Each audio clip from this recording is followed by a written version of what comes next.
So let's say you start at $5 an hour. Here's what everybody has the opportunity to climb the ladder. Now, first, all you need is what? A chance.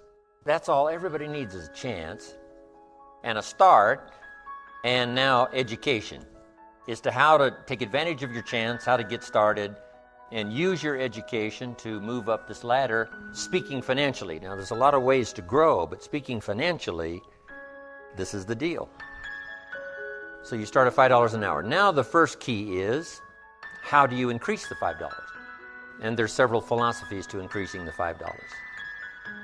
Here's number one. Wait for them to raise the minimum wage. Right? Wouldn't that be one philosophy? Now, the last time it took how many years?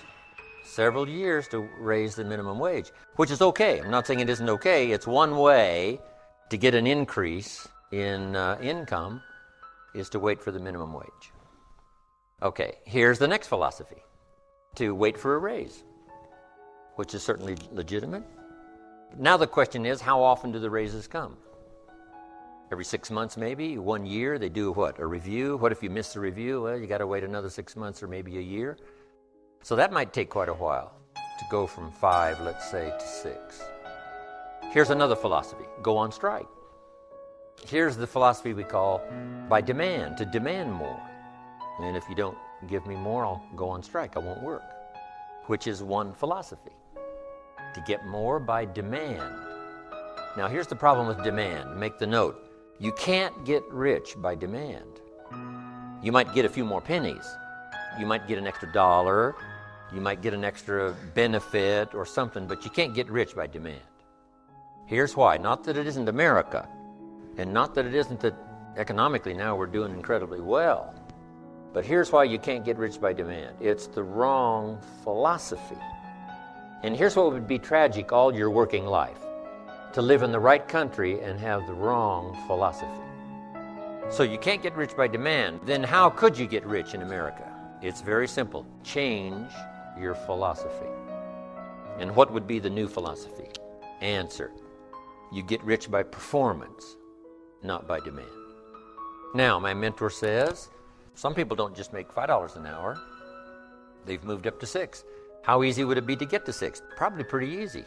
If you work for McDonald's, they paid you $5 an hour, hauling out the trash. If you whistle while you haul out the trash, they'll pay you $6 an hour. Right? Here's an unusual person. They deserve $6 just because of their attitude. Wear the hat, say yay McDonald's. So for that, you get an extra $1 an hour because the company recognizes, hey, looks like this is going to be an oncoming person. So it's not that difficult to go from 5 to 6. But here's what's interesting. Some earn $50 an hour, 10 times as much. How could you multiply your income by 10? One, you probably couldn't do it waiting for a raise. Certainly you couldn't do it waiting for them to change the minimum wage. And you certainly couldn't do it by demand. Because usually when they make demands, they don't demand that you multiply my income by 10. People don't go on strike for multiplying their income by 10, usually, right? It's just a little increase. So, how could you go from 5 to 10? Interesting. But that's not the end of it. Can you think of somebody that makes $500 an hour? My Beverly Hills attorney, yes. I think you can think of some, right, that make $500 an hour. Now, 500 multiplies by 10 again. Not just once from $5 to 50, but from 50 to 500 is multiplying by 10 again. Can you multiply by 10 and then multiply by 10? And the answer is yes. One, living in the right country is an advantage. But here's the greatest advantage, having the right philosophy. Now, $500 an hour is not the end of the story. Would a company pay someone $26 million for 1 year's work? And the answer is yes. They do it all the time, right? Not because this guy went on strike. That's not how he gets the $26 million.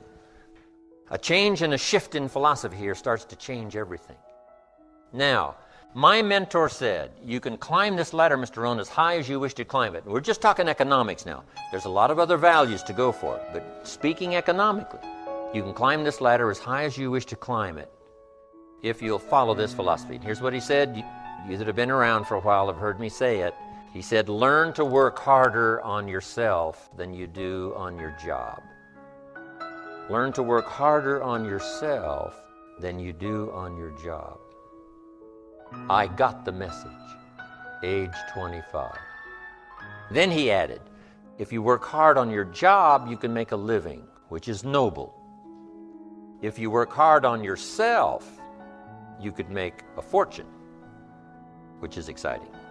I had never heard that kind of philosophy before. Working harder on yourself than you do on your job. Work hard on your job, make a living, which is fine. Work hard on yourself, make a fortune, which is super fun. Or working hard on yourself starts to multiply your value to the marketplace. So we're talking about bringing value and being valuable to the marketplace. And this is the key. We don't get paid for the time, we get paid for the value.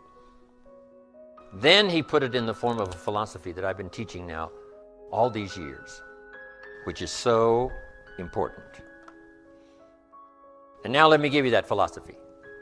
He said, success is something you attract by the person you become. Success is something you attract by the person you become.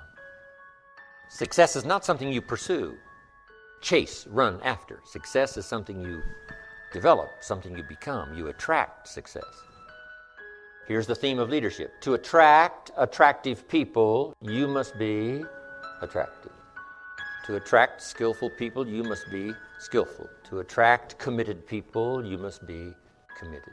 So the whole key to unlock all the treasures, whether it's economic treasures or spiritual treasures, financial, social, personal, every way you can possibly think of, is by your own personal development. Attack a stroke. Many people will say, well, because they smoke cigarettes, or because of high cholesterol, or because of stress, or because of obesity, and all of those things are contributing factors. But ladies and gentlemen, more heart attacks take place in this country on Monday morning between 8 and 9 a.m. That's when the majority of people who have their first heart attacks have them. 85% of the American public, according to recent studies, are going to jobs that they hate, working on jobs that do not challenge them. They get sick thinking about going. Migraine headaches. After the Sunday afternoon football game or 60 minutes, the anxiety began to build. And come Monday morning, they drop dead of a broken heart. Some of you ought to think about not going to work on Monday.